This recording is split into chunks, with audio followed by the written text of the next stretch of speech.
வணக்கம். செல்வகுமாரின் அதிகாலை வானிலை ஆய்வறிக்கை. அதிகாரப்பூர்வ வானிலை அறிக்கைக்கு இந்திய வானிலை ஆராய்ச்சித்துறை அறிக்கையை பார்க்கவும். 2025 பிப்ரவரி 22 சனிக்கிழமை அதிகாலை நிலவர வானிலை பதிவு. தலைப்புச் செய்திகள். தற்பொழுது நீடித்துக் கொண்டிருக்கக்கூடிய பகல் நேர அதிகபட்ச வெப்பம் 36 டிகிரி செல்சியஸும்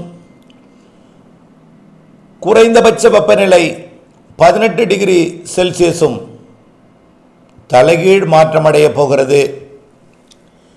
அதிகபட்ச வெப்பநிலை குறைந்து குறைந்தபட்ச வெப்பநிலை அதிகரித்து கிழக்கு காற்று வரத் தொடங்கி பிப்ரவரி 24 முதல் இலங்கைக்கு மழை பொழிவையும் பிப்ரவரி 25 முதல் வடக்கு கிழக்கு மாகாணங்களுக்கு மழை பொழிவையும் பிப்ரவரி 26 முதல் டெல்டாவின் கடலோரம் தென்கடலோரத்திற்கு மழை பொழிவையும் பிப்ரவரி 27 சற்று உள்ளேயும் பிப்ரவரி 28 பரவலான மழை பொழிவையும் குறிப்பாக புதுச்சேரி, சேலம் மற்றும் ஈரோட்டுக்கு தெற்கே உள்ள மாவட்டங்களுக்கு பரவலான மழை பொழிவையும் வடகடலோரம் வடவுள் மாவட்டங்களுக்கும் மழை பொழிவையும் வரக்கூடிய பிப்ரவரி 28 மற்றும் மார்ச் 1, 2, 3, 4 தேதிகளிலே கொடுக்க இருக்கிறது. அறுவடை விவசாயிகள் விரிவான அறிக்கையை கேட்டு அறுவடைக்கு அச்சம் பீதியின்றி திட்டமிட்டு அறுவடையை முடித்திடுங்கள். இந்த மழை பொழிவிற்கு பிறகு இடைவெளி இருக்கிறது, அதற்கு பிறகும் நிகழ்வு இருக்கிறது என்பதையும் அறிவிக்க கடமைப்பட்டிருக்கிறேன். விரிவான அறிக்கைக்குள் செல்வோம். தற்பொழுது உயரழுத்தம் வங்கக்கடலின் வடக்கு பகுதியில் நீடித்துக் கொண்டிருக்க நேற்று முதல் கிழக்கு காற்று நுழைய தொடங்கி இருக்கிறது. சுமத்ரா தீவு பகுதியில் நீடித்துக் கொண்டிருந்த காற்று சுழற்சி இலங்கை நோக்கி நகரத் தொடங்கி இருக்கிற காரணத்தினாலே கிழக்கு காற்று தமிழ்நாட்டில் லேசாக ஏறத் தொடங்கி இருக்கிறது. இந்த கிழக்கு காற்று நேற்றைக்கு வெறும் பனிப்பொழிவை மட்டும் கொடுத்த நிலையில இன்றைக்கு குளிருடன் கூடிய பனிப்பொழிவை கொடுத்து வருகிறது. இந்த நிலை, அதாவது இந்த பனிப்பொழிவு 23ஆம் தேதி வரை, நாளை வரை தொடரும்.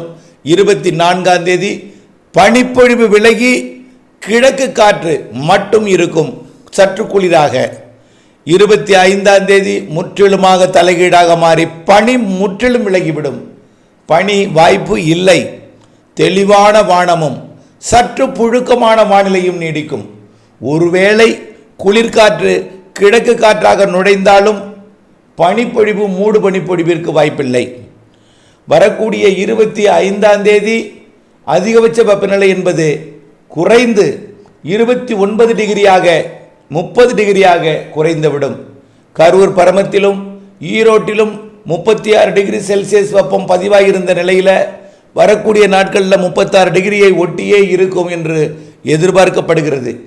24ஆம் தேதிக்கு பிறகு 34ஆகவும் 25, 33ஆகவும் 26, 27 தேதிகளில் அது 32, 33 டிகிரியிலேயே இருக்கும். கடலோரத்தை பொறுத்த வரைக்கும் 29, 30 டிகிரி செல்சியஸ் வெப்பம் இருக்கும். ஆக வெப்பம் குறைய போகிறது. கிழக்கு காற்று உள் தமிழ்நாடு வரைக்கும் இதமாக வீச போகிறது. 25ஆம் தேதியே மேகமூட்டங்கள் குழப்ப தொடங்கிடும். 24ஆம் தேதி இலங்கையில் மழை பொழிகின்ற காரணத்தினாலே 24ஆம் தேதி கடலோர மாவட்டங்களிலே கடலோர பகுதிகளில் குழப்பங்கள் நேரிடும். அறுவடை விவசாயிகளுக்கு அப்பொழுதுதான் வானிலையை கேட்பதற்கு தூண்டும். வானிலை கேட்கலாம், ஏதோ மேகம் சூழ்கிறதே, மழை வருவது போன்ற வானிலை தென்படுகிறதே, அப்போ வானிலையை பார்ப்போம் என்று முற்படுவீர்கள். அதற்கு பிறகு 2 நாள் தான் இந்த தெளிவான வானம் என்பது, அதாவது மேகமூட்டம் என்பது படிப்படியாக அதிகரிக்க தொடங்கும். 26ஆம் தேதியே நனைக்கு மழை பொழிவிற்கு வாய்ப்பு. 27ஆம் தேதி லேசான மிதமான மழைப்பொழிவு கடலோர மாவட்டங்களுக்கு ஏற்படும். 28ஆம் தேதி ஒட்டுமொத்த தென் மாவட்டங்களுக்கும் ஒட்டுமொத்த தென் மாவட்ட மேற்கு தொடர்ச்சி மலைக்கும் டெல்டா மாவட்டங்களுக்கும் அதற்கு மேற்கே இருக்கக்கூடிய திருச்சி மற்றும் நீலகிரி வரைக்கும் உள்ள ஒட்டுமொத்த மாவட்டங்களுக்கும் மழை வாய்ப்பு இருக்கிறது. புதுச்சேரிக்கு தெற்கே கள்ளக்குறிச்சி, விழுப்புரம் மற்றும் தருமபுரி, சேலத்துக்கு தெற்கே தான் தருமபுரிக்கும் வாய்ப்பு இருக்கிறது. ஈரோடு, கோயம்புத்தூர் மற்றும் நீலகிரி மாவட்டத்திற்கு தெற்கே உள்ள மாவட்டங்களுக்கு கண்டிப்பாக வரக்கூடிய 28 மார்ச் 4 தேதிக்குள் 5 நாட்களில் ஆங்காங்கே மழைப்பொழிவை கொடுக்கும் பொழுது உங்களுக்கும் மழைப்பொழிவை கொடுக்கும். புதுச்சேரிக்கு வடக்கே உள்ள மாவட்டங்களுக்கு மார்ச் 1, 2, 3 தேதிகளிலே ஆங்காங்கே தூறல் நனைக்கும் மழைப்பொழிவை கொடுக்கும். இது குறைவாக இருக்கிறதே என்று நீங்கள் நினைக்க வேண்டாம். அறுவடை விவசாயிகளுக்கு கண்டிப்பாக டெல்டாவிற்கும் தென் மாவட்டங்களுக்கும் கனமழை இருக்கிறது. ஆங்காங்கே ஒதுக்கி பெய்யக்கூடிய மழை ஆங்காங்கே லேசாகவும் மிதமாகவும் சற்று கனமாகவும் பெய்யக்கூடிய வானிலை 27 தொடங்க போகிறது. அதற்கு பிறகு 28 கனமழை பொழிவாக கொஞ்சம் கூடுதல் பரப்பில் இருக்க வாய்ப்பு இருக்கிறது. அது ஓரிரு இடங்களில் மிக கனமழை பொழிவு கூட கொடுக்கலாம். குறிப்பாக நாலுமுக்கு, ஊத்து போன்ற மேற்கு தொடர்ச்சி மலையோட தென் மாவட்ட பகுதிகளுக்கு ஒரு 20-25 சென்டிமீட்டர் மழைப்பொழிவு கூட கொடுப்பதற்கு வாய்ப்பு தருகிறது. 15 சென்டிமீட்டர் மழைக்கு குறையாத மழை நாலுமுக்கு, ஊத்து, காக்காட்சி போன்ற பகுதிகளிலையும் மாஞ்சோலை போன்ற பகுதிகளிலையும் வரக்கூடிய 28ஆம் தேதியிலிருந்து மார்ச் 3ஆம் தேதிக்குள் பதிவாக வாய்ப்பு இருக்கிறது. தற்பொழுது உயரழுத்தம் முன்னேறுவதில் சற்று இடையூறு கொடுக்கிற காரணத்தினால தான் புதுச்சேரி வரை என்று சொல்லிக் கொண்டிருக்கிறேன். ஆனால் அந்த இடையூறு விலகுவதற்கும் வாய்ப்பு இருக்கிறது. அப்படி விலகும் பொழுது திருவள்ளூர் மாவட்டம் வரைக்கும், திருப்பதி வரைக்கும், அதே போல பெங்களூரு வரைக்குமே மழை பொழிவை கொடுப்பதற்கும் சாதகம் இருக்கிறது. ஆனால் புதுச்சேரி வரை உறுதி செய்யப்பட்டிருக்கிறது கனமழை பொழிவு.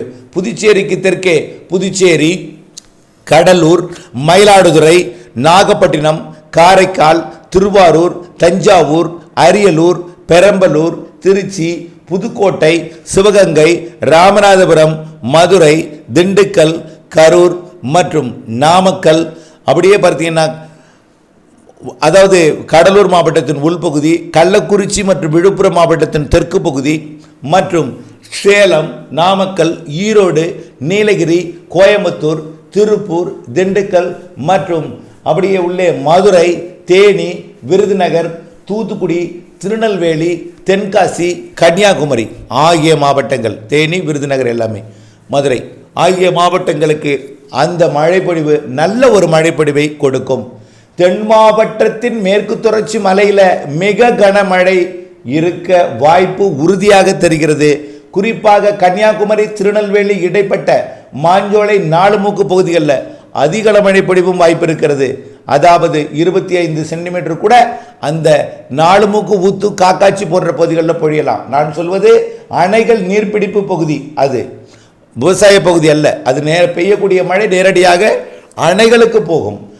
மேலும் தென் மாவட்டங்களில் ஆங்காங்கே கனமழை பொழிவும், ஓரிரு இடங்களில் மிக கனமழை பொழிவும் வாய்ப்பு இருக்கிறது.